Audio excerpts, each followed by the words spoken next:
네, 당신의 투자 고민 저희 아침엔 투자가 함께하도록 하겠습니다. 화요일 또 생방으로 문 열어보겠습니다. 저는 허잼입니다. 안녕하세요, 여도은입니다. 자, 양시장이 빨간불이 들어오고 있습니다. 그러네요. 사실 저희 개장 전에 트럼프가 또 무슨 뭐 상호관세, 맞아요. 자동차, 뭐 목재, 의약품 관세 또 25% 네. 올린다, 뭐 어쩐다.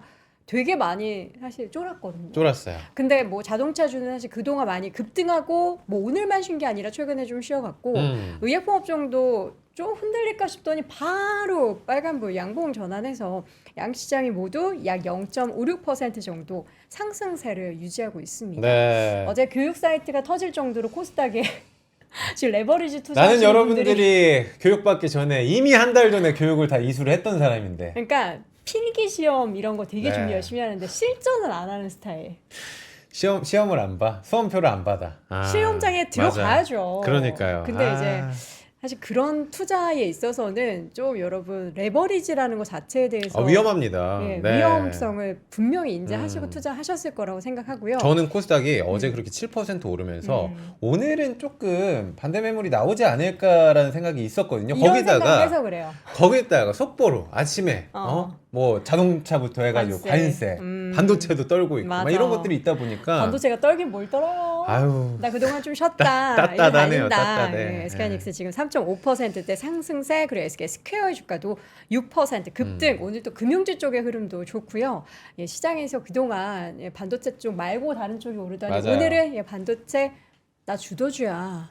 기억하지? 이렇게 또 상승세를 보이고 있습니다. 불쑥불쑥 이렇게 그 꽁트와 연기가 튀어나오는 거는 제가 계속해서 적응을 해보겠습니다. 오스카상 노리고 있습니다. 자, 오늘도 여러분과 함께 네. 아침엔 투자해서 정말 오늘 저는 음. 이 우리 쿨잼 부장님이 또 어떤 종목 가지고 오셨을지 오늘 종목 얘기 거의 안 할 건데 안 몰라요. 해요? 한번 물어보면은 해주셨으면 물어보면 또 좋겠는데. 나오시는 분이 이분이니까 툭 한번 쳐보도록 야 하겠습니다. 코스닥 너네만 오르냐? 우리도 오르고 네. 있다. 금운동 올림픽 랠리에 대해서 굉장히 많은 분들이 또 투자 관점에서 지켜보고 있는데 그쵸. 오늘 원자재 또 금과 은 투자에 대해서도 알아보도록 하겠습니다. 네. 자, 두 분 만나보도록 하겠습니다. 엔투의 원자재 애널리스트 황병진 부장님 그리고 박지훈 부장님 함께 모셔볼게요. 반갑습니다. 어서 오세요. 안녕하세요. 반갑습니다. 안녕하십니까. 안녕하십니까. 네. 요 조합은 저희가 두 번째 또 인사를 드리잖아요. 네, 한 달 정도 됐나요? 네. 2달 됐나요? 네. 우리 황병진 부장이 굉장히 또 재밌다는 그 재밌어요. 소문들이 있어가지고 그런가요?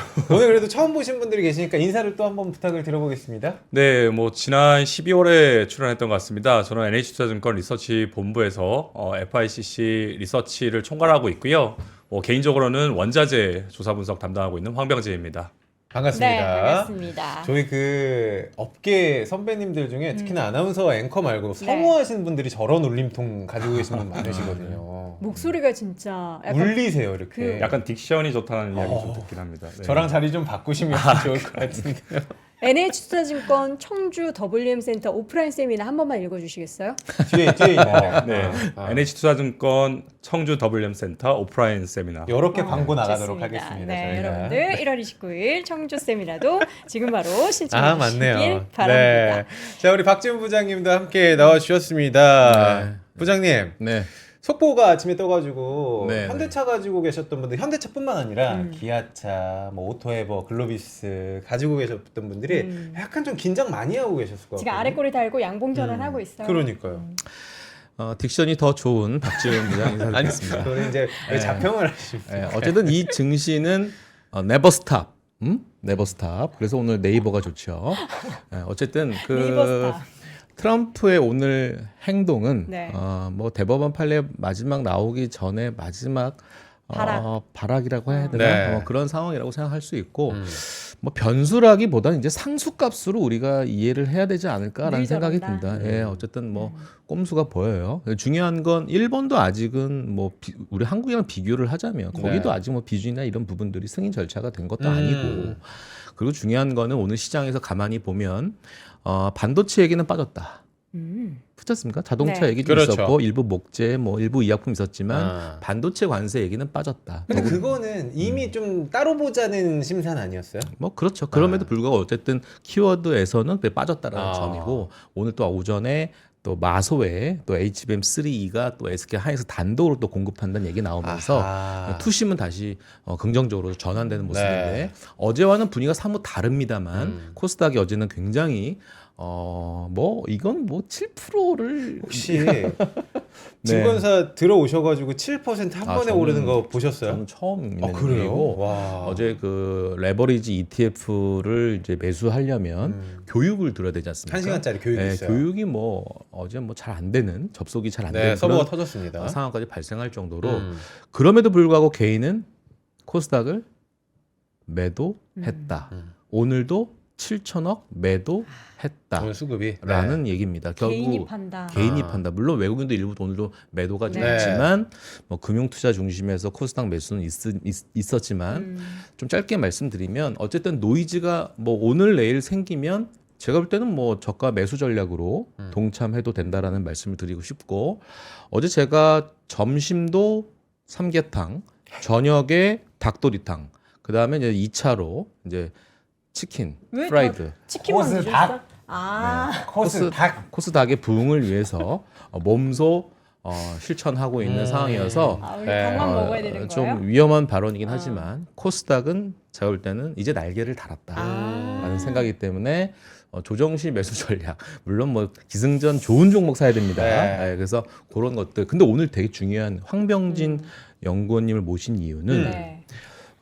이분이 이제 담당하는 섹터가 사실은 금도 있죠. 근데 구리도 있습니다. 구리도 네. 있어요. 또 금의 또 친구 은도 있지 않습니까? 네. 이것이 과연 어떤 성격을 지금 나타내고 있고 이 흐름이 어디까지 강세가 이어질 것인지 만약에 이게 안전자산으로 생각했던 금, 은이라는 것들이 과연 지금 위험자산의 성격으로 약간 야누스적인 지금 생각을 갖고 있지 않습니까? 이 네. 원자재가 여기서 만약에 흔들리게 되면 이게 우리가 지금 투자하고 있는 주식까지도 흔들리게 될 건지에 대한 부분들을 명확하게 지금 금이 5천을 넘어선 상황에서 명확하게 지금 판단을 해야 되지 않을까. 네. 그래서 오늘 긴급하게 이분을 좀 초대를 했기 때문에 네. 어쨌든 기승전 간다. 네버 스탑입니다. 시장은 계속 우상향으로 갈 거라고 생각하는데 저는 코스닥이 좀 더 재미가 있을 거라고 생각하는데 과연 이 근거 전제는 원자재가 어느 정도는 같이 동행해야 된다는 전제값이 좀 원자재. 있습니다. 네. 그래요? 그 부분들을 오늘 냉철하게 한번 점검을 해볼 필요가 있지 않을까 생각을 합니다. 좋습니다. 그러면 우리가 바로 들어가야죠. 원자재 시장을 리뷰를 한번 해봐야죠. 어떻게 작년 시장부터 올 초까지 흐름 한번 쭉 확인 한번 해볼까요? 네, 뭐 작년 12월에 출연했을 때 저희가 금운동 포트폴리오 말씀을 드리면서 네. 금 가격 목표치 당시에 5,000달러라고 좀 말씀드렸던 바 있는 네. 것 같아요. 뭐 금 가격 전일 기준으로 해서 5,000달러 일단 돌파를 넘었죠. 했습니다. 5,100을 네. 넘었죠. 5,100, 뭐 장중 5,100까지 좀 찍고 네. 저도 속도에 대해서는 뭐 부담스러운 건 사실이에요. 은 가격 같은 경우는 더 무섭잖아요. 네. 뭐 은 가격은 온수당 전일 장중에 110달러권까지 상승을 했다가 야. 뭐 금일 같은 경우 오늘 같은 경우에는 금 가격, 은 가격 둘 다 좀 쉬어가고 있긴 한데 오히려 상당히 건전한 조정이지 않을까라는 좀 생각을 해요. 네. 왜냐하면 오늘 밤 그리고 내일 밤 저희는 일단 미국 1월 FOMC 앞두고 있기 때문에 뭐 통화정책 회의 앞두고 시장이 좀 약간은 불확실성 대비하면서 좀 조정한다라고 보면 다시 또 살 게이지 않을까라는 좀 생각을 하는데 뭐 장표 봐주시면 일단 작년 성과 그리고 올해 연초에 좀 성과를 좀 보실 수가 있을 텐데 작년에 제가 좀 출연했을 때 좀 말씀드렸던 바가 있던 부분이 주식시장의 사상 최고치 이를 랠리를 지속하고 있기 때문에 이게 위험자산 쏠림인가라고 하는 부분에서 위험자산 쏠림이 아니다라고 좀 말씀을 드렸던 바 있어요. 왜냐하면 주식뿐만 아니라 채권지수라든가 부동산 인프라 거기서 원자재 시장에서도 이 대표 위험자산인 산업금속과 대표 안전자산인 기금속 섹터가 지난해에 각각 30%, 70% 가까이 상승을 했기 때문에 이거는 위험자산 쏠림이 절대 아니다라고 좀 보고 있고요. 뭐 작년에 원자재 시장에서 개별 원자재 시장의 성과를 봐주시면 1등, 2등, 3등, 4등이 여전히 기금속이다. 네. 그리고 거기에 이어서 위험자산인 구리가 5등이었다라고 봐주시면 실물 시장을 가늠하는 원자재 시장에서 말하는 이 실물 시장의 경기는 위험자산 쏠림보다는 다 좋긴 하지만 여전히 좀 안전자산 쪽을 보고 있는 게 아닌가라는 좀 이야기를 하고 있고요. 올해 연초도 똑같은 것 같아요. 올해 연초도 원자재 시장에서는 가장 높은 성과를 보이고 있는 게 이게 지난주 금요일자 기준으로의 성과이긴 한데 은이 1등, 은이 1등. 그리고 뭐 천연가스야 지금 기습 한파 때문에 천연가스 가격이 폭등했던 것 좀 네. 감안하면 좀 일시적이라고 보고 있고요. 백금, 팔라듐, 금 전반적으로 여전히 기금속 섹터가 대표 위험 자산인 산업금속 sek터 뭐 좋긴 하지만 여전히 좀 안전자산 쪽으로 좀 쏠려 있다라고 좀 보고 있습니다. 그 점에서 저희가 원자재 시장 쪽에서 보는 지금 에브리띵 랠리가 일어나고 있는 가장 대표적인 요인은 뭐 최근에 IMF가 글로벌 경제 성장률 전망도 사양 조정하고 이게 경기가 엄청나게 좋은 거 아니야라고 좀 해석할 수 있는 부분들이 없지 않아 있긴 한데요. 네. 실물 경기 단에서는 계속 양극화가 나오는 것 같아요. 결국 대표 위험 자산인 구리 가격과 대표 안전 자산인 금 가격 간의 상대 성과는 여전히 아래쪽으로 내려오고 있다라고 보면요. 원자재 시장, 특히 실물 시장이 말하는 이 실물 경기라고 하는 부분은 아직까지는 계속 랜딩하고 있다. 지금 성장률 전망이 상향 조정됐다라고 해서 엄청나게 경기가 업턴하는 건 아니다라고 좀 보고 있습니다. 그 점에서 이렇게 통상적으로 카파 골드 레이쇼가 아래쪽으로 좀 내려가는 국면에서는 원래는 위험 자산들이 내려가야 되는 게 사실이에요. 네. 뭐 종합원자재 지수가 대표 위험 자산이고 또 주식이 대표 위험 자산이라고 하면 내려가야 되는 게 맞는데 지금 영문자 K자를 보여주고 있잖아요. 이게 최근 이코노미스트들도 말하는 좀 양극화라고 하면 특정 섹터들만 가고 있다. 경제가 좋은 것도 특정 산업만 좋기 때문에 경제가 좋은 부분이라고 보면 이 배경이 저는 가장 중요한 것 같습니다. 그래서 지금부터 투자하실 때도 이 배경이 바뀌느냐 안 바뀌느냐가 가장 중요한 것 같고요. 오른쪽에서 나오는 달러 지수가 가장 중요한 지표다라고 좀 보고 있습니다. 결국 최근에 상당히 많이 들으셨던 게 네. 미국의 국가 부채, 특히 연방 정부의 부채가 작년에도 4.5조 달러가 늘었거든요. 그래서 2024년 말에 34조 달러였던 미국의 부채, 미국 국가 부채가 작년에 38.5조 달러까지 늘었어요. 그러면 트럼프 들어와서도 빚은 계속 늘어나고 있다는 거죠. 그럼 트럼프가 왜 이럴까를 저희가 고민을 해야 되는데 트럼프가 작년에 리사쿡 이사 해임 이야기들도 있었지만 올해는 제롬 파월 의장을 겨냥을 하면서 기소를 했습니다. 그러면 결국 제롬 파월 의장을 기소했던 이유가 뭘까라고 보면 연방정부 입장에서는 이자 비용이 너무 부담이 되는데 이자 비용을 낮추려면 금리를 내려야 돼요. 네. 그럼 결국 금리를 내려야 되는 부분들 자체가 올해 내내 결국은 당장 오늘 FOMC에서는 금리 동결할 거다가 그렇죠. 사실상은 시장에서 확실시되어 있긴 하지만 시장의 관심은 이거보다는 결국 트럼프가 신임 연준 의장을 지명을 하고 5월에 파월이 사실상 물러나게 되면 통화정책 어떻게 될 거야가 가장 중요한 것 같고요. 결국 통화정책 완화 기조를 계속 지속을 하고 이 통화정책 완화 기조가 여전히 이자 비용을 낮추기 위한 리세션을 사실상은 방어하기 위해서 금리를 내리는 게 아니라 예방적으로 금리를 내린다 또는 보험적으로 금리를 내린다라고 하면 저는 법정화폐 가치라고 하는 달러 지수는 계속 빠질 수밖에 없고 달러 지수의 약세 또는 법정화폐 가치 또는 이 현금의 약세라고 하는 부분이 투자자들 입장에서는 지속적으로 어떤 자산이든 살 수밖에 없는 환경들을 계속하게 될 거다. 뭐 그런 측면이 안전자산, 위험자산 쏠린 장이 아니라 안전자산이든 위험자산이든 뭐 좋은 자산들은 지금 다 사야 된다라고 하는 환경인 것 같아요. 누구도 예측을 할 수는 없지만 금값이 최고 7,000달러까지 전망이 나왔더라고요. 골드만삭스에서 뭐 가장 확신하는 투자 대상이다. 뭐 이렇게 좀 선정을 했는데 완전 컨빅션 콜을 어. 금에다가 어떻게 그러면은 뭐 금을 따라가야 되냐 이것도 너무 늦은 것 같기도 하고 변동성이 너무 크다 보니까 사실 이게 안전자산이야 싶을 정도로 은과 금의 변동성이 너무 커지고 있는 상황이잖아요. 여기서 트럼프의 뜻, 이 금리의 방향 내가 어떻게 맞춰 이런 분들이 너무 많아질 것 같거든요. 그냥 현금 말고 다른 투자처에 돈을 다 이렇게 뿌려놔야 될 것 같아요. 그렇죠. 그래서 뭐 어떤 자산이든 사야 된다. 또 주식 시장도 사실상은 지금은 현금이 많기 때문에 네. 돈이 어디로 가느냐가 상당히 중요할 것 같은데 뭐 금 가격 저희 뭐 작년 연간 전망에서 목표했던 5,000달러까지 일단 돌파를 했습니다. 그렇죠. 그래서 저희도 전일 아침 보고서를 통해서 목표가를 올렸어요. 금 가격 목표치를 연내 6,000달러로 목표치를 6,000달러. 올렸는데 저는 올해 연초 들어와서 상당히 많이 고민을 했던 게 금 가격 사상 최고치, 은 가격 사상 최고치, 구리 가격 사상 최고치 계속 랠리를 펼치고 있는 상황에서 이 목표가를 내는 게 의미가 있나라는 의미가 생각을, 있나? 생각을 하게 돼요. 네, 그래서 그렇죠. 뭐 골드만삭스가 연내 뭐 금 가격 5,400달러, 뭐 ICBC 중국 ICBC 그런 투자은행이 7,150달러. 네, 7,150달러까지 나왔을까요? 그래서 이 목표가 자체가 좀 의미가 없는 게 장패스 보시다시피 금 가격이라고 하는 자산은 저희가 뭐 아까 저희 박지훈 부장이 좀 말씀하셨던 게 네. 지금 위험 자산들이 이렇게 가는데 금 가격이 계속 상승하고 있다 보니까 이게 금 가격이 안전 자산의 역할을 포기하고 이거 위험 자산처럼 움직이는 거 아닌가 뭐 이런 이야기를 하게 되는데 지금 위험 자산으로 좀 분류된다라기보다는 금은 안전 자산이면서도 인플레이션의 해지 기능까지 같이 가지고 있기 때문에 작년부터 지금까지 금 가격이 강세를 보이는 이유는 뭐 연초 이후에 저희가 지정학적 긴장들도 상당히 많긴 하지만 여기다가 결국은 앞서 말씀드렸던 부분처럼 확장적인 재정 정책이 결국은 정부 부채의 부담을 높이고 정부 부채의 부담이 높다 보니까 정부 입장에서는 금융 억압이라고 하는 결국 연준을 압박을 하면서 금리를 내리게 만드는 그런 금융 억압을 하고 있다라고 보면 이런 부분들이 환 가치가 떨어지면 결국 인플레이션에 대해서는 계속 걱정을 해야 되는 부분이잖아요. 이런 부분으로 같이 작동을 하고 있다는 게 중요할 것 같고요.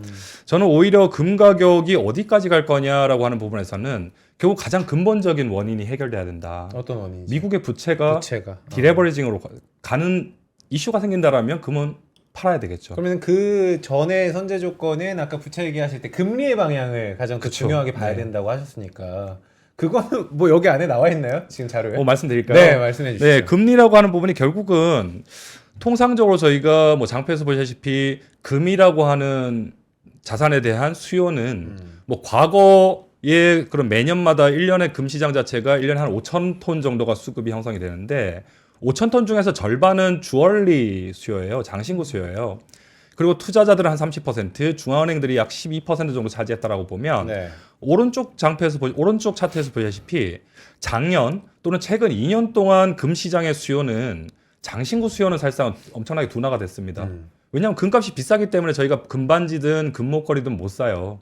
근데 장신구 수요가 둔화가 됐긴 했지만 투자자들이 엄청나게 금을 사고 있다는 거고요. 거기다가 중앙은행들이 금을 엄청나게 사고 있다는 게 중요한데 투자자들이 왜 금을 사느냐라는 부분에서는 투자자들은 아까 금리 이야기 말씀드리긴 했지만 미국 연준이 금리를 올릴 때는 투자 자금이 유출되면서 금값에는 하방 압력으로 작용하는 상황이 발생을 하고요.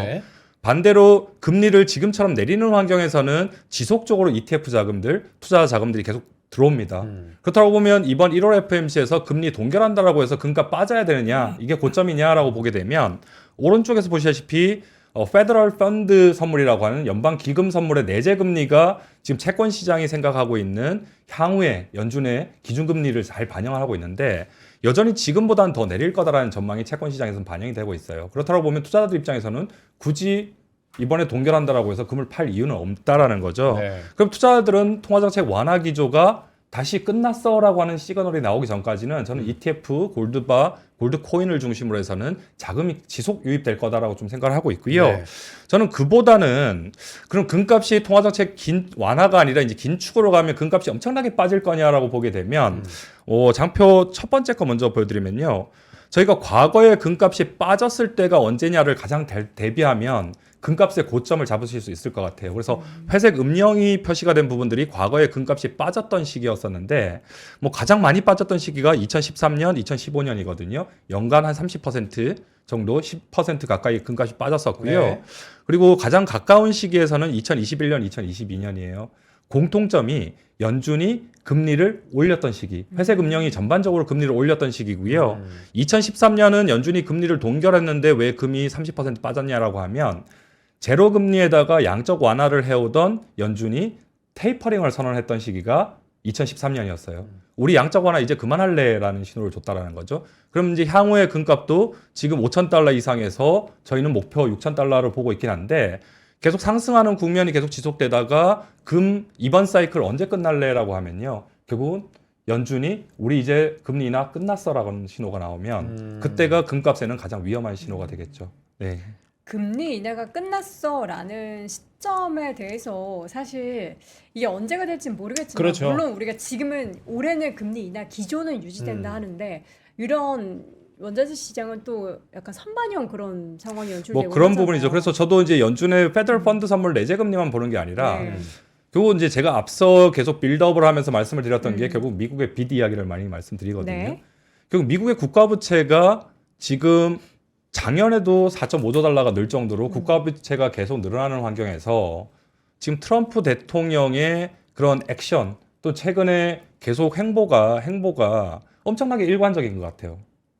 계속 이자 비용을 낮추기 위해서 연준을 압박을 하고 있고 금융 억압을 하는 상황에서도 또 트럼프 입장에서는 연준을 억압을 하기 위해서는 트럼프가 할 수 있는 정책이 뭐냐라고 하면요. 미국의 양방향 리스크라고 하면 저희가 고용이 불안하기 때문에 금리를 내려야 된다라는 이야기를 하긴 하지만 반대로 금리를 보험적으로 많이 내렸다가는 인플레이션이 재점화되기 때문에 트럼프가 올해 연초 이후에 하고 있는 액션들의 대부분이 인플레이션 억제 정책들이 되게 많이 나오거든요. 베네수엘라 공습, 이란 개입 뭐 이런 부분들이 결국 석유 자산을 내가 통제하겠다라는 네. 거잖아요. 결국 유가가 단기적으로는 지정학적 이슈 때문에 유가가 일부 반등하고 있긴 하지만 결국 트럼프 입장에서는 유가가 올라가는 걸 원하지는 않을 거예요. 유가가 올라가면 헤드라인 물가 올라갈 수밖에 없고 이런 부분들이 금리 내리는 부분에 대해서는 트럼프를 더 머리 아프게 할 거기 때문에 뭐 이런 부분들을 가장 통제할 가능성이 좀 크다라고 봐서 결국 저는 이 트럼프 행정부 하에서 금리가 언제 다시 또 긴축으로 갈 거냐라는 보는 가장 큰 트리거는 미국이 빚을 갚을 의지가 있느냐 아니면 이자 비용이 충분히 이제는 경감이 됐느냐 뭐 이게 가장 중요한 트리거가 되지 않을까라고 좀 생각하고 있습니다. 저는 이제 주식쟁이 입장에서 네. 이제 저는 금을 현물도 갖고 있고 많이 갖고 계세요? 예, 금 금치가 또 관련된 있으시구나. 이제 ETF도 갖고 있는 예. 입장에서 0.1톤? 뭐 조금 0.1톤이 뭡니까? 금리빨 빼고 다 가져갈 거예요. 이제 주식쟁이 입장에서 궁금한 점이 이거예요. 일단은 연준은 금리 인하의 시작을 언제로 보십니까? 시작이요? 예, 금리 인하의 시작은 예, 금 가격의 상승 사이클 이번 사이클이랑 상당히 유사하게 움직였어요. 예. 연준의 긴축의 마무리가 언제였냐라고 하면 2023년 9월이었습니다. 9월 FMC에서 마지막 금리 인상을 했거든요. 네. 저희가 2022년, 2023년 고강도 긴축을 했었고요. 9월 달에 마지막 금리 인상을 하면서 그때부터 금리 인하 기조가 반영이 되기 시작했습니다. 그래서 금값도 2023년 4분기부터 상승하기 시작을 했어요.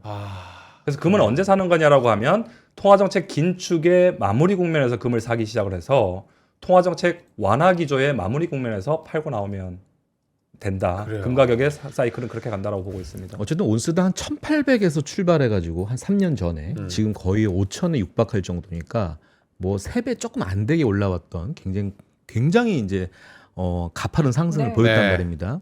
근데 원래 미국이란 나라가 약간 표정 관리를 하고 있는 거 아닌가? 원래 미국이란 나라는 금에 대해서 원래 이 달러 패권이라는 그 슬로건 어쨌든 금에 대해서는 호의적인 나라는 아니었어요. 옛날에 금을 갖고 있으면 막 벌금형에 징역형까지 하겠다라고 억압을 했던 그 나라가 사실 미국이었어요. 미국이요? 30여 년 동안 그런 네. 정책을 펼쳤던 나라가 미국인데 어쨌든 지금 보세요. 중앙은행도 계속 지금 금을 매입하기 시작했고 그렇죠. 저기 옆에 있는 중국도 굉장히 금에 대한 보유에 대해서는 굉장히 많은 양을 지금 축적을 했다라는 중국, 부분. 인도 엄청 갖고 있죠. 근데 워낙 또 나라에 사시는 분 중국인, 인도인이 워낙 금을 좋아하잖아요. 맞아요. 그렇죠? 근데 사실은 미국도 금에 대한 보유량이 만만치 않을 많아요. 겁니다. 아. 어쨌든 계속 부채 얘기를 했기 때문에 네. 이것들이 어쨌든 이건 뭐 내가 뭐 인위적으로 이 금을 막을 수 있는 상황은 아니다 보니까 일단 이 랠리를 즐기고 어쨌든 부채에 대한 부분들 조금 톤 다운 완화시키고 나서 네. 다시 미국이란 나라는 사람 원래 사람 안 변한단 말 쓰잖아요. 그 다시 한번 금에 대해서 어쨌든 뭐 최근에 유럽에서도 보셨지만 야 니네 또 그린란드 가지고 뭐라 하면은 나 니네 채권 다 팔 거야 막 이런 식으로 그렇죠. 얘기도 하기도 네. 하고 그린란드를 계속 노리고 하는 건 거기 사실은 뭐 지하 자원이 엄청나게 매장 가치가 좀 있는 나라 그쵸. 아니겠습니까? 그러다 보니까 사람이 다시 바뀔 수 있다. 미국의 스탠스는 금에 대해서는 지금은 가만히 있는 저자세지만 다시 금에 관련돼서도 뭔가 타이트한 정책을 좀 필 수 있는 거 아닌가라는 생각이 들어서 2026년 이후에 이 미국의 전체적인 스탠스도 사실 궁금한 대목이기도 해요. 사실. 뭐 저도 뭐 최근에 들었던 음모론, 네, 음모론이죠. 이야기를 하나 할까요? 네. 뭐 미국이 뭐 중앙은행들 국가들 입장에서는 이 공공기관이 가지고 있는 금 중에서는 미국이 가장 많죠. 그렇죠. 예전에 뭐 네. 저희가 금본위제였을 때는 당연히 서방의 중앙은행들이 금을 가장 많이 가지고 있었으니까 뭐 지금 들어와서 중앙은행들이 금을 많이 사는 나라들을 보면 대부분 다 신흥국일 수밖에 없는 게 네. 서방은 이미 금을 많이 가지고 있어요. 대신에 이제 신흥국들은 없다 보니까 금을 계속 살 수밖에 없고 뭐 오늘 아침 외신에 따르면 폴란드 중앙은행 같은 경우에는 올해도 한 150톤 살 거다라고 네, 금 가격 상관없이 150톤 살 거다라는 네. 이야기를 하는 것 자체가 결국 이제 과거랑 대비해서 이제 금본위 제도가 폐지가 되면서 금을 팔아왔던 중앙은행들이 2008년 마지막으로 해서 2009년부터 금을 사기 시작을 했어요. 그 배경에 뭐가 있냐라고 하면 다시 장표 봐주시면 저는 중간에 있는 미국의 국가신용등급 같거든요. 미국의 국가신용등급이 금융위기 이후에 2011년에 스탠다드 앤 푸어스가 AA로 강등을 했고요. 네. 2023년에 피치가 AA로 강등을 했고 작년 1월에 무디스가 마지막으로 AA로 강등을 했어요. 그럼 저희가 트리플 A 국가가 가장 안전한 국가라고 하는데 미국이 더 이상은 가장 안전한 국가가 아니다라는 거죠. 그렇다고 보면 중앙은행들은 금을 계속 살 수밖에 없고요. 두 가지 이야기 드릴 텐데 하나는 일단 음모론부터 말씀드리면 네.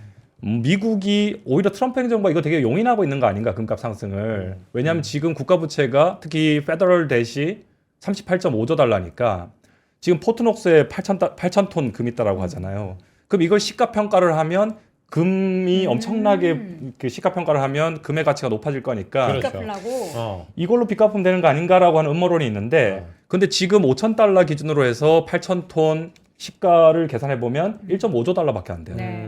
38.5조 달러 빚인데 1.5조 달러면 사실상 의미 없잖아요. 그러다 보니까 오히려 38.5조 달러의 한 10% 정도만 이 금이 뒤에서 이 보험 역할을 해주면 네. 부채 부담이 좀 경감되지 않을까. 그렇게 하면 10%면 여기서 금값은 38.5조 달러의 10%면 거의 한 15,000달러까지 올라갈 수 있는 시나리오가 나오거든요. 이게 기본적인 좀 음모론인 것 같고요.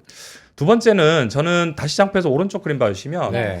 금에 대해서 저는 5,000달러까지 왔긴 했지만 여전히 금값이 여기가 끝이 아닌 것 같다라고 좀 보는 이유가 2024년을 기점으로 해서 전 세계 중앙은행들의 외환보유고 준비자산 중에서 통상적으로 저희가 외환보유고 하면 달러가 제일 많을 거고 그다음에 유로가 많을 거고 금에 대해서는 생각을 안 하게 되잖아요. 네. 근데 2024년부터 금이 전 세계 2위 준비자산이 됐습니다. 근데 오른쪽 차트는 조금 더 작년을 좀 보실 수가 있고요. 네. 저희가 작년에 채권 시장이 다른 자산에 비해서는 별로 안 좋았어요. 특히 미국 트레저리 저희 10년물 사면 TLT 뭐 이런 거 사시는 분들 계실 텐데 그렇게 수익률이 좋지는 않거든요. 중앙은행들도 더 이상 미국 트레저리를 많이 사지는 않는 것 같아요. 그래서 작년에 그런 포린 센트럴 뱅크가 들고 있는 이 준비 자산 중에서 미국 트레저리, 미국 국채보다 오히려 금이 더 많아졌다. 이거 궁금한 게 네. 그러니까 미 달러화를 이은 세계 2위 준비 자산이 금이라고 했잖아요. 네. 근데 Q는 동일한데 P가 올라서 그 준비 자산의 비중으로 올라간 건가요? 아니면은 뭐 P가 양도 올라서도 늘어나는 맞겠죠. 거야? 네. P가 올라서도 맞겠고 네. 또 Q도 Q도 계속 늘리고 있고. 늘어가고 있고. 네. 다른 시각으로 보면 금과 은에 관련돼서도 네. 이 최근에 이제 AI 붐이 나오고 네. 뭐 데이터 센터 등등의 산업용 수요도 사실은 금은 가격에 대한 수요를 더 진작시켰던 하나의 원인이기도 하다라는 점도 거기에는 금보다는 은이 그렇죠. 있죠. 네. 연동. 그래서 금에 관련돼서 너무 금금하니까 어. 일단은 제가 볼 때는 다른 원자재도 좀 궁금합니다. 그러니까요. 왜냐하면 네, 산업도 구리도 봐야 돼. 궁금한데. 원자재 의사 표시를 닥터라는 표시를 쓰는 구리도 좀 궁금해요. 그쵸, 코퍼. 네, 그쵸. 닥터 코퍼.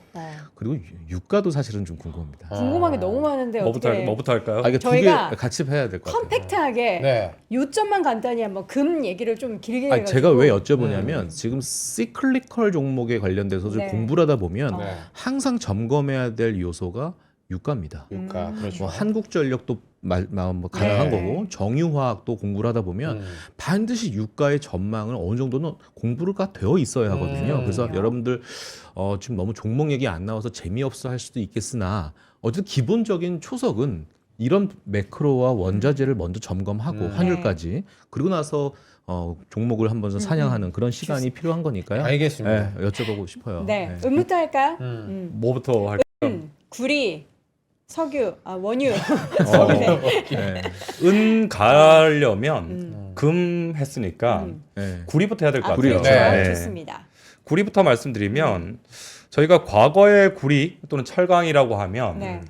2000년부터 시작을 해서 한 2020년까지는 가장 많이 봤던 저희가 변수가 뭐였을까라고 하면 구리예요? 중국이었던 것 같아요. 중국, 중국. 수요. 네. 어. 중국 경기가 좋으면 구리 가격이 좋고 네. 중국 경기가 나쁘면 구리 가격이 나빠요가 가장 대표적인 저희가 구리를 분석할 때 지표였거든요. 네. 근데 중국 경기 좋냐라고 하면 당연히 주식시장 되게 좋긴 한데 중국 경기는 실물 경기 되게 안 좋아요. 아. 네.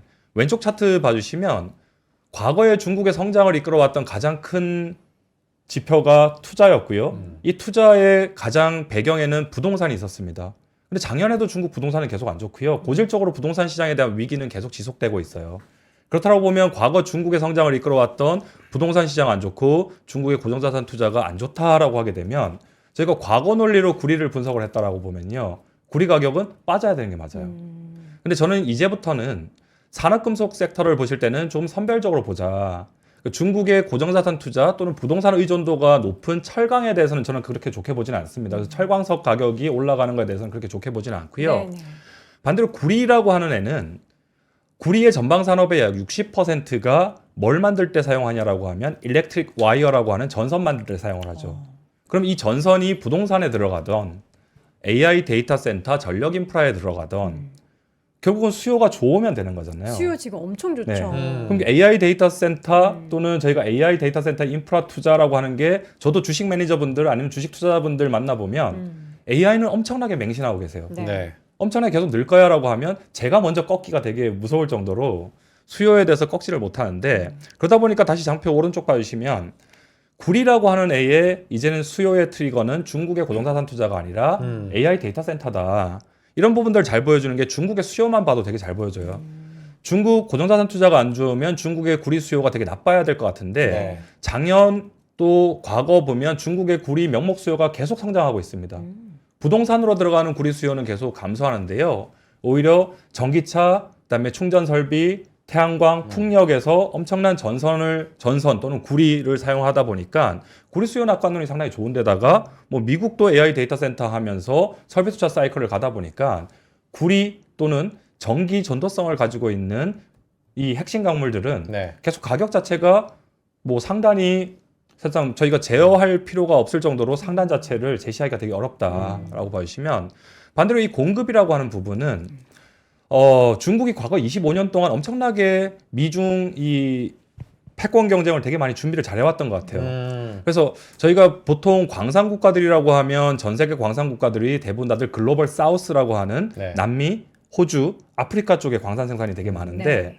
반대로 이 광산 국가들의 그런 광산의 지분이 그 국가가 가지고 있냐라고 하면 상당한 지분을 다 중국이 가지고 있습니다. 그러니까요. 개발을. 네. 아. 이미 중국이 다 개발을 해왔고 중국이 지분을 다 가지고 있다 보니까 야. 그럼 지금 저희가 AI 데이터 센터 전력 인프라가 계속 투자가 되기 위해서는 핵심 광물이 필요한데 핵심 광물의 공급을 다 중국이 선점을 하고 있다 보니까 공급이 엄청나게 공급망 교란이 나올 수밖에 없어요. 그럼 구리 가격 보실 때 공급과 수요 간의 격차를 저희가 수급이라고 하면 그럼 공급이 빨리 개선돼서 구리 가격 빠질 거냐 아니면 수요가 위축돼서 구리 가격이 빠질 거냐라고 보면 공급이 개선돼서 구리 가격이 빠질 만한 재료는 올해는 없어 보여요. 네. 그럼 결국 가장 저희가 유심히 봐야 되는 거는 AI 데이터 센터 전력 인프라가 이끄는 구리 수요에 대한 이 낙관론이 언제 흔들릴 거냐. 이게 아직 제가 멀지 않았나? 제가 알기로는 그냥 뉴스 기사만 봐도 2040년까지는 구리 수요가 늘어난다. 아. 공급 부족이 계속될 것이다. 그러면 그래요? 2040년까지는 저 내가 합격되는데요? 구리 쪽은 내가 괜찮겠다. 어. 사실 이거는 그쵸. 너무 뭐 먼 이야기라. 장기적으로 뭐 시장을 주도하고 계속 저희가 뭐 시장의 성장을 같이 이끌어가는 산업은 AI가 맞을 것 같아요. 네. 근데 저도 올해 구리 가격을 보면서 뭐 $10,000를 넘고 $11,000, $12,000, $13,000를 넘어서 사상 최고치인 이 구리 가격에 대해서 한번 쉬어간다면 뭐가 나오면 쉬어갈까라고 하는 걸 계속 고민을 하게 돼요. 그러면 지금 반도체 되게 좋죠. 네. 디램 반도체 가격 엄청나게 지금 높아졌어요. 네, 몇 배가 됐죠. 그리고 AI 데이터 센터를 운영하기 위해서는 전력이 되게 필요한데 네. 전력난 때문에 전력 가격도 엄청나게 높아졌어요. 그리고 구리 가격도 올라가고 히토류 가격도 올라가고 모든 핵심 광물들 모든 비용이 엄청나게 눈덩이처럼 지금 커졌다라는 거죠. 이걸 누가 받아주느냐라는 거죠. 그래서 저는 그게 가장 핵심이지 않을까. 올해 시장을 보실 때는 그 테크 기업들이 돈 벌어가지고 이거를 다 이제 받아낼 정도의 수준이 유지돼야 되는데 네. 맞아요. 뭔가 이제 내 어깨가 너무 무거워하면서 이제 포기하고 비용 싶다. 부담이 너무 크다라는 게 아하. 인식이 되면 장기적으로는 당연히 계속 이 사이클이 가긴 하겠지만 한 번은 쉬어가는 그림이 거기서 나오지 않을까라고 좀 생각을 해요. 그래서 계속 좀 코셔스하게 보는 게 또 트럼프의 정책이라고 하는 부분이고 올해 데이터 센터 관련해서 여기 전력 비용이라든가 이런 부분들 트럼프가 너네가 직접 다 부담하고 소비자들한테 전가하지 마라는 이야기를 계속 하거든요. 네. 그럼 가격을 전가하지 못하는 상황에서 비용은 계속 눈덩이처럼 이 커지는 비용을 계속 감당을 할 수 있느냐가 이제 실적 시즌에서 보셔야 되는 가장 대표적인 지표지 않을까라고 생각합니다. 자, 구리 봤고요. 그 다음에는 뭐 볼까요? 은 볼까요? 잠깐만요. 네, 은 보기 네. 전에 아, 광고도 타임. 봐야 됩니다. 우리 바쁘다 오늘 너무. 은 보기 전에 광고도 네. 봐야 되고요. 와, 여러분 그리고 관심이 있네. 천연가스도 궁금해하시는 분들 계시거든요. 많이 나오네요. 그것도 여쭤보도록 할게요. 어디 가지 말고 렛츠 광고 타임. 아침엔 투자 함께하고 있습니다. 네. 요즘 대세는 여도 은. 줄이면 여돈이어가지고 또 여도. 돈이 따라오고. 아, 그렇습니다. 여러분 따라오세요. 은입니다. 대세는 은. 은 가격이 엄청나게 지금 금보다 사실 단기 랠리가 더 가팔라지고 있죠. 네.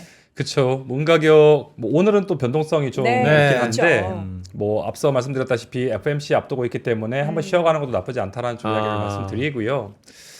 은 가격 저희가 작년에 제가 여기 왔을 때보다 은 가격이 몇 배 올랐어요? 거의 한 2배 가까이 올랐지 않나요? 2배, 네. 딱 2배. 예. 은 가격이 2배 정도 오른 것 같아요. 그때랑 지금 2배 차이가 네, 벌써 2배, 난다. 100% 와. 오른 것 같습니다. 근데 출연료는 똑같은데. 연봉은 똑같은데. 은으로 줘요 오늘부터. 그거를 그러니까 네. 앞으로 여러분 내 월급을 그냥 은에 투자했으면 지금 벌써 2배 된 거잖아. 내 그렇죠. 연봉 2배로 오른 거죠. 네. 어쨌든 그래서 전망. 아까 저희가 앞서 이제 빌드업을 금 이야기하고 네. 구리 이야기한 다음에 네. 이제 은으로 넘어온 맞아요. 이유가 은이 네. 제일 네. 좋아요? 금이랑 구리 이야기를 먼저 해야지 은 이야기를 할 수가 있어요. 아 그래요. 네. 네. 뭐 은이라고 하는 자산은 저희가 귀금속으로 사실상 분류가 되긴 하는데 네. 한 50%는 구리와 비슷한 특징을 가지고 있는 것 같아요. 네. 근데 나머지 50%는 은의 실수요처가 전기, 전자, 태양광과 같은 네. 산업용으로 사용이 산업용으로. 네. 그러다 보니까 은도 전기 전도체 중에서는 가장 전기 전도성이 좋은 핵심 광물이다 보니까 결국 금 가격이 상승하고 구리 가격이 상승하는 에브리띵 랠리 환경하에서 은이 모든 수혜를 다 받으면서 엄청나게 스카이 로켓팅을 하고 있는 그렇군요. 상황이라고 보시면 좋을 것 같아요. 그래서 네. 저도 은 가격에 대해서는 사실상 최근에 좀 목표치를 내는 것 자체를 좀 포기한 상태입니다. 너무 이게 네, 너무 목표치를 낼 올라가니까. 이유가 없다. 네, 목표치 올리고 나면 또 뭐 올라가고. 한 달도 안 지나서 목표치 도달해버리기 때문에 네. 목표치 자체가 사실상 의미는 없을 것 같고요. 결국은 금 가격과 구리 가격이 같이 가는 사이클이기 때문에 은이 가장 수혜를 받고 있다라고 좀 말씀드렸던 이유가 결국 이렇게 나오는 이유 자체가 결국은 돈의 가치가 엄청나게 떨어졌다. 그쵸. 아. 돈의 가치가 엄청나게 떨어지고 실질 금리가 내려갈 때 결국 돈의 가치가 떨어지는 걸 저희가 실질 금리가 내려간다라고 하는데 실질 금리가 내려갈 때 같이 동행하는 지표가 골드 실버 레이쇼예요. 골드, 실버, 네, 레이저. 골드 레이저. 실버 레이쇼. 금 네. 가격과 은 가격 간의 상대 성과인데 네. 이게 작년 상반기만 하더라도 금값이 은값보다 100배 이상 비쌌거든요. 100배. 근데 지금 얼마냐라고 하면요. 40배 때까지 빠졌습니다. 확 줄었네요. 확 줄었죠. 이게 저희가 오전에 하창원 대표님이랑 어떤 얘기를 했냐면 네. 이 괴리감이 너무 좁혀져서 네. 그렇기 때문에 은의 변동성을 하방이 있을 거라고 좀 예상을 하지 않나. 누가요? 그래서 저도 변동성이 그래서 최근에 저도 은에 대해서는 좀 이제 전략을 좀 말씀드리면서 네. 은 가격의 상승 동력은 아직까지 유효하다. 하지만 변동성 확대에는 좀 유의를 해야 된다는 좀 말씀 많이 드리게 돼요. 왜냐하면 40배 정도까지 빠졌고 은 가격이 골드 실버 레이쇼가 저희가 과거로 봤을 때 골드 실버 레이쇼가 가장 낮게 형성됐던 시기가 2011년 저희가 은 가격이 당시 사상 최고치였던 $50 찍었을 때거든요. 이때 한 35배 정도까지 내려갔습니다. 그러면 저희가 지금의 환경이라고 하는 금 가격과 구리 가격이 같이 가는 환경들 자체가 계속 유효하다라고 보면 네. 은 가격 골드 실버 레이쇼는 계속 내려갈 텐데 골드 실버 레이쇼가 더 내려간다라고 하면 저희가 일단 40배로 저희가 밸류에이션을 하면 네. 금 가격이 지금 5천이잖아요. 그럼 은 가격의 목표치는 40배라고 하면 $125가 돼야 되죠. 그렇죠.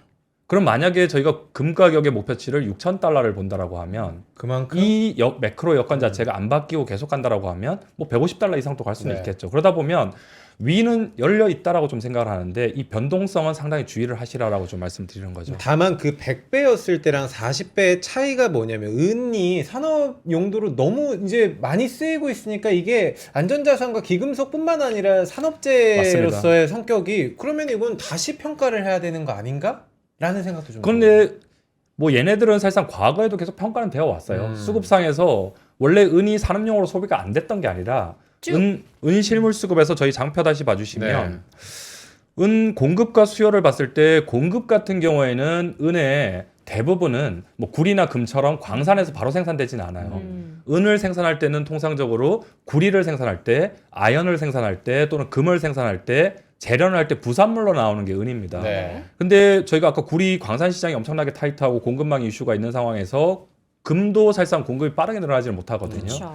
그럼 지금 은도 공급은 빠르게 늘어나지 못한다라는 게 하나의 변수일 것 같고요. 두 번째로 매년마다 은 소비의 절반은 이미 산업용이에요. 그러다 보니까 산업용이 지금 갑자기 튀어나와서 은 가치를 재평가하는 게 아니라 지금은 금의 매크로 여건도 좋은데 구리의 매크로 여건도 좋다 보니까 이런 부분들이 이미 가격에 다 반영이 되고 있다라고 보시면 저는 가장 지금 투기적으로 더 가파르게 올라가려고 하는 이 섭리의 배경에는 이게 있지 않나라는 좀 생각을 합니다. 미국과 중국 간의 패권 경쟁. 이게 작년 연말에 특히 11월부터 시작을 해서 올해 1월 달까지 은 가격을 2배 이상 끌어올린 재료인 것 같아요. 미국 같은 경우에는 작년 연말에 구리랑 은에 대해서 핵심 광물 리스트에 넣었습니다. 그만큼 이제부터 얘네 이 금속들은 중요한 자산이야라고 핵심 광물 리스트에 넣었고요. 반대급부로 올해 1월 1일부터 중국에서는 어떤 맞불이 나왔냐라고 하면요. 이제부터 은 수출하려면 국가에서 허가받은 기업만 수출할 수 있어라고 하는 규제가 나왔습니다. 네. 그럼 이제 은 가지고 이제 미국이랑 중국이 이제 붙었다라는 거죠. 이런 부분들이 오히려 투기 세력들 또는 투자자들 입장에서는 이러면 중국도 엄청나게 은을 밖에서 끌어모을 거고 미국도 아직까지 내재화가 되지 않았기 때문에 은을 확보를 해야 된다라고 보면 은 시장의 재고가 엄청나게 고갈되겠네라고 하는 그런 시장의 배팅이 지금 은 가격에 상승을 이끌어가고 있다는 게 가장 중요한 것 같아요. 이게 은 가격이 요즘에 너무 이슈가 되니까 어제 제가 그 고려아연 네. 전시관 때 고려아연 얘기를 하다가 고려아연이 은 찌꺼기를 가공하는데 7천억을 벌었대요. 근데 본업이 7,300억을 벌었어. 와, 그러니까 은만 작년 7,000억. 본업이 그래서 은값이 와. 정말 그렇게 올랐구나라는 생각이 좀 드는데 그러면 이제 투자 관점으로는 내가 금이나 구리를 못 따라가면은 관련 기업들을 좀 봐야겠다 하시는 분들도 굉장히 많을 것 같거든요. 관련 기업도 많이 올랐다 좀 국내는 빠지고 워낙 있어요. 기업들이 조금 약간 순수한 기업들은 좀 없는 것 같아요. 미국은 좀 네. 있고 광산 그러다 기업들. 보면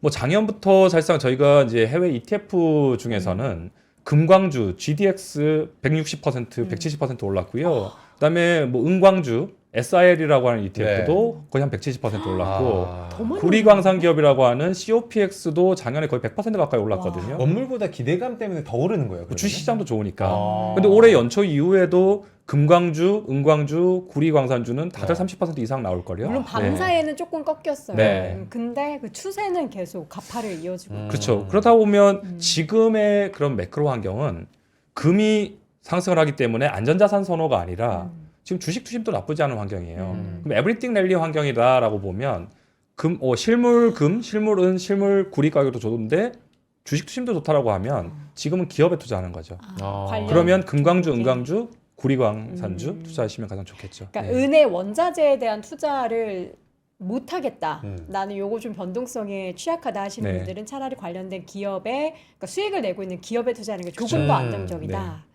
자, 마지막으로 그러면 원유 얘기 한번 해볼까요?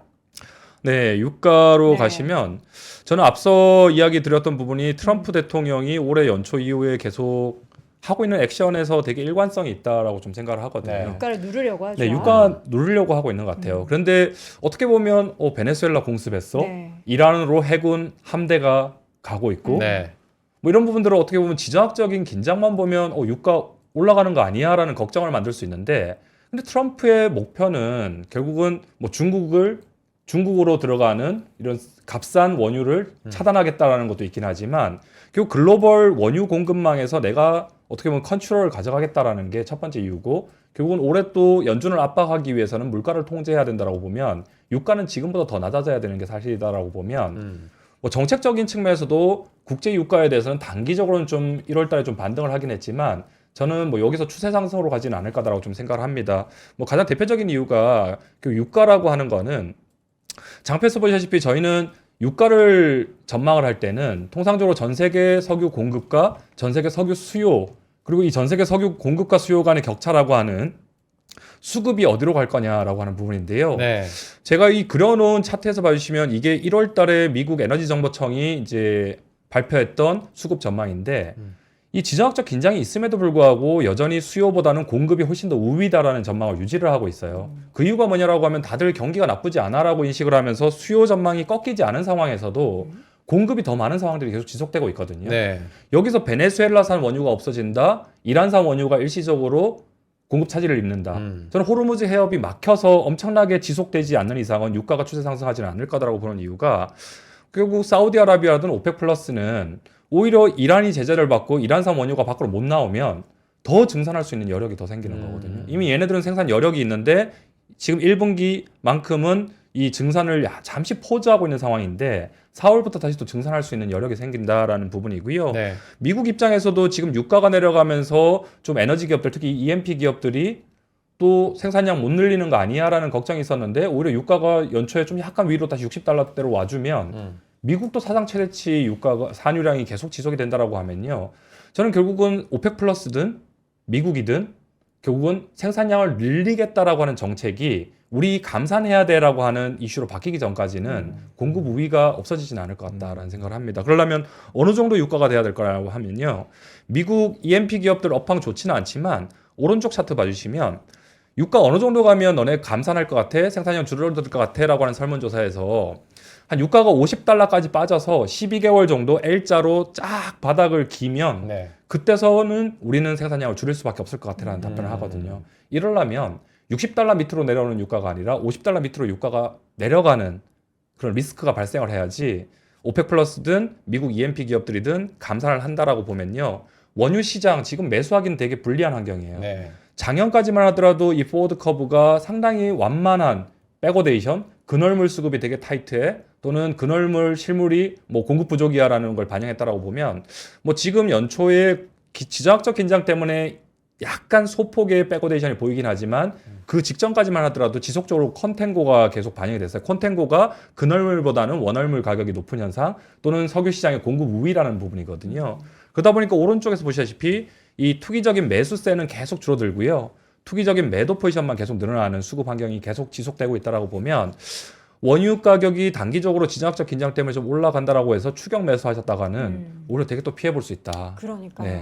라고 사실 보고 유가 있습니다. 관련한 투자 우리가 몇 년 전에 이거 엄청나게 저유가 막 그 투자했다가 크게 손해 보신 맞아요. 분들이 많단 말이에요. 네. 차라리 이런 관련 금은동도 그렇고 사실 유가도 그렇고 그런 가격에 투자하는 것보다는 관련 기업에 투자하는 게 조금 안정적이지 않을까 그렇죠. 싶어요. 그래서 미국도 에너지 기업들이 사실상 좋았던 네. 기업들이 있긴 해요. 그런데 뭐 저희가 에너지 기업들 중에서도 뭐 ETF 투자할 수 있는 게 XOP라고 하는 EMP 기업들 업스트림 투자했다라고 보면 손해를 볼 수밖에 없는 게 유가가 빠지면 업스트림 기업들은 실적이 안 좋아집니다. 근데 지금 경기가 나쁘지 않은 환경에서 휘발유라든가 디젤의 수요가 상당히 견조한데 원가라고 하는 유가가 빠져주면 좋은 애들이 정유주들이에요. 정유주. 네, 그래서 국내 정유주들까지는 아직까지 뭐 그런 수혜를 좋아요. 주지는 못하는데 SOL 주가 좋아요. 근데 오히려 경기 나쁘지 않은데 유가가 빠지면 네. 미국의 정유 기업들은 뭐 작년에도 성과 엄청 좋았었고요. 뭐 연초 이후에도 미국 에너지 기업들이 좋았다라고 하는 거는 대부분 다들 정유주였지 않나라는 네. 생각을 하게 됩니다. 이 자. 원유 사올 때 저기 달러로 사나요? 그럼요. 사올 때? 음. 그럼 좀 우리나라 환율 좀 돈으로 안 내리면 받아줘. 더 좋겠다. 정유주가. 자, 우리도 근데 수출할 때 달러 받으니까. 그렇기도 하네요. 그렇죠. 네네네. 똔똔이죠. 예, 이런 거를 돈 똔똔. 여돈돈. 똔똔이라고 합니다. 아니 근데 저희 천연가스 얘기 조금 하고 싶은데 어떻게 천연가스 가격은 이제 약간 계절성인 거예요? 어떻게 되는 거예요? 저는 올해 천연가스 가격, 특히 미국 헨리허브 천연가스 네. 가격의 예상 범위를 하단은 3달러, 상단은 5.5달러로 사실상 지금 제시를 최근에 했거든요. 6달러 넘었었잖아요. 네. 근데 지금 천연가스 시장 보실 때 잘 보셔야 되는 게 네. 지금 최근월물 이번 주 목요일 날 만기가 되는 2월물은 6달러를 넘었어요. 네네. 근데 다음 월물인 3달러. 3월물 같은 경우에는 3달러대 네. 후반이거든요. 네. 이거 되게 조심해 보셔야 되는 거예요. 어떻게 해요? 그래서 조심해야 돼요? 저는 그래서 이거는 2월물과 4월물 사이에 백오데이션이 엄청나게 거의 한 2달러 정도 늘었다라는 말은 일시적인 이슈다. 일시적으로 기습 한파가 왔기 지금 때문에 날씨 때문에. 최근 월물 가격이 엄청나게 폭등을 했고 아. 뒤쪽 월물들 3월물은 생각보다 3달러대 후반 정도까지밖에 안 올랐다라고 보면 저는 이 부분은 뭐 천연가스 가격이 추세 상승하지는 않을 거다라고 좀 보고 있고요. 네. 뭐 계절적으로 보면 아직까지 이번 한파가 지나간다라고 해서 한파가 끝난 건 아니에요. 계절적으로는 통상적으로 11월에서 3월 사이에는 뭐 난방 시즌이다 보니까 다시 또 2월에 추우면 또 다시 천연가스 가격이 움직이긴 할 텐데 저는 천연가스 가격이 5달러 이상을 넘어가면 이게 무조건적으로 좋은 거냐라고 보면 아마 작년부터 올해까지 국내 조선주 투자하시는 분들은 네. 가장 키 테마로 보시는 게 LNG잖아요. 네. 결국 이 미국의 LNG 수출 시설들이 엄청나게 증설되고 있고 이 증설되는 LNG 수출 시설들이 LNG를 유럽이든 아시아든 수출하기 위해서는 LNG 운반선을 발주를 해야 된다는 네. 게 가장 키 테마라고 보면 LNG 수출 시설들 입장에서는 얘네들의 판가는 LNG 가격인데 원가는 henry 천연가스 가격이거든요. 그러면 장기적으로 저희가 카타르랑 호주가 선점하고 있는 이 LNG 시장에서 미국이 지금은 가장 최대 공급자가 됐고 장기적으로도 2배까지 LNG를 늘린다라고 하면 LNG 가격은 장기적으로 계속 하향 안정화될까요? 네. 그럼 저는 한전이라든가 뭐 LNG를 도입하는 기업들한테는 장기적으로 호재라고 보는데 반대로 LNG 가격은 지금은 뛰긴 했지만 장기적으로 하향 안정화 된다라고 보면 미국의 henry 천연가스 가격이 한도 끝도 없이 올라가 버리면 LNG 수출 시설들 또는 LNG 처리 기업들 입장에서는 마진이 엄청나게 스퀴즈 되거든요. 그럼 오히려 저희가 LNG 수출 시설들이 투자를 못하는 상황들이 장기적으로 나올 수 있어요. 그래서 네. 저는 가장 안정적인 미국의 henry 천연가스 가격의 구간은 그냥 3에서 5달러 정도 구간에서 평균 한 4달러 정도 만드는 게 가장 좋지 않나. 그렇게 되면 단기적으로 기습 한파 때문에 5달러까지 돌파했다라고 보면요. 여기서부터는 지금은 한파 때문에 이 천연가스 생산이 잠시 안 돼. 뭐 이것까지 사실상 6달러까지 끌어올렸던 재료라고 보면 네. 또 한파가 또 풀리고 나면 생산이 더 될 수밖에 없거든요. 그럼 여기가 사실상 고점이 될 가능성도 크다라고 좀 보고 있습니다.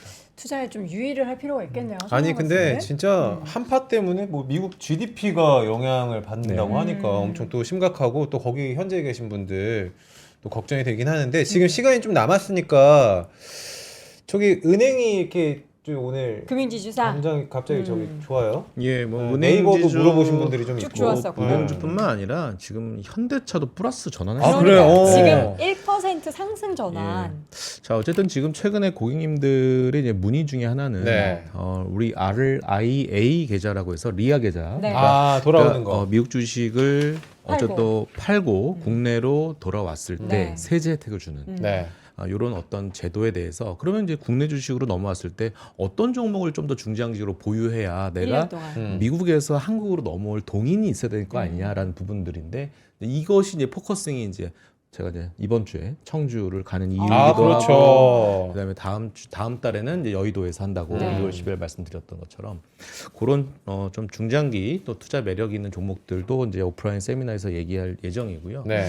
자, 어떻게 보면은 지금 이러한 행동들이 네. 미국 입장에서는 불편한 거지. 어떤 그러니까 부분이요? 야, 니네 대미 투자 관련돼서도 어느 정도 MOU는 맺었는데 니네 계속 뉴스 검색해 야, 니네 한국 봐라. 미국 주식 하지 말라. 미국 주식 하지 말라. 이러고 아 계속 내가 좀 그것까지 불편해. 봐요? 환전 우대 수수료 왜 안 안 해? 보겠습니까? 그래서 대미 투자든 대미 뭐 어쨌든 뭐 개인들의 어떤 그 주식 투자든 아하. 어떤 산업에 대한 데이터 센터 등 등등의 어떤 이 진도를 좀 더 빨리 나가지 않는 한국의 어떤 스탠스를 보고 트럼프 형이 마지막 발악을 한 거일 수도 있을지 불편하다. 모르겠습니다만 시장은 생각보다 스마트하다. 이러한 예전 같은 경우는 굉장히 변동성이 오히려 밑방향으로도 크게 확대됐을지도 모르겠지만 네.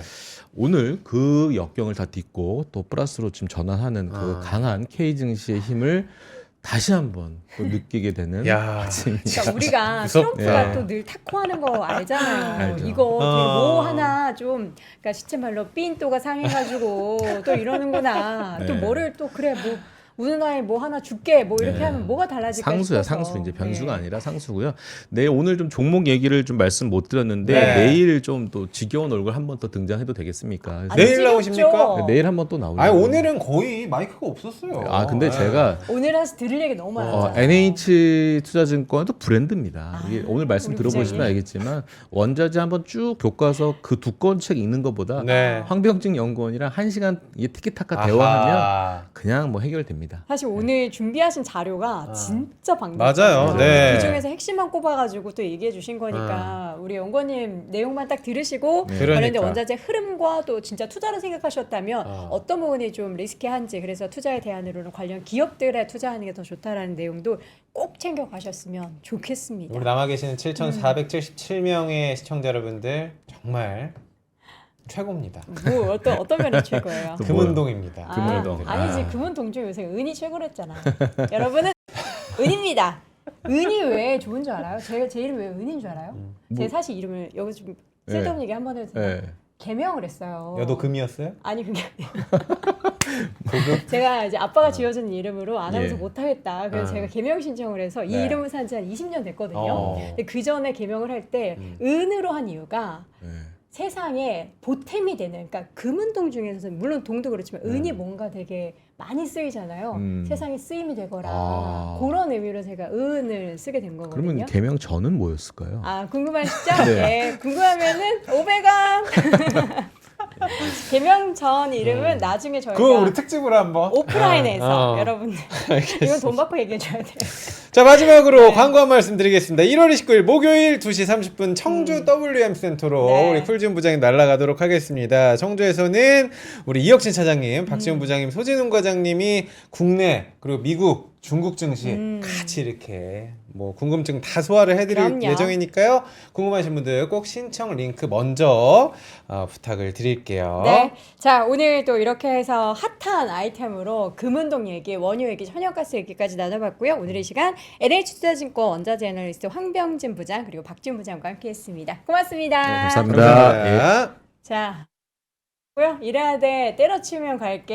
예, 여도, 욱, 여의도, 뭐 여도동 많이 나오는데. 여의도 괜찮다. 증권가에서 진짜. 아, 그게 진짜 저희 아버지 이름 여의까지 있어요. 아 그래요? 네, 그 뒷자는 내가 말씀드리면 너무 특이해서 말씀 못 드리는데 저희 여의도 아버지 괜찮네, 이름이 선배. 여의땡입니다. 비슷해요 여의도랑. 예, 알겠습니다. 여의봉. 여의주, 아니, 여의주. 아니, 아니. 여의주. 되게 특이하고 멋있는 너무 알겠습니다. TMI다. 오늘 또 혼나겠다. 네. 자, 그럼 저희는 여기서 인사드리겠고요. 내일 오전 10시에 다시 돌아오겠습니다. 여러분 고맙습니다. 감사합니다.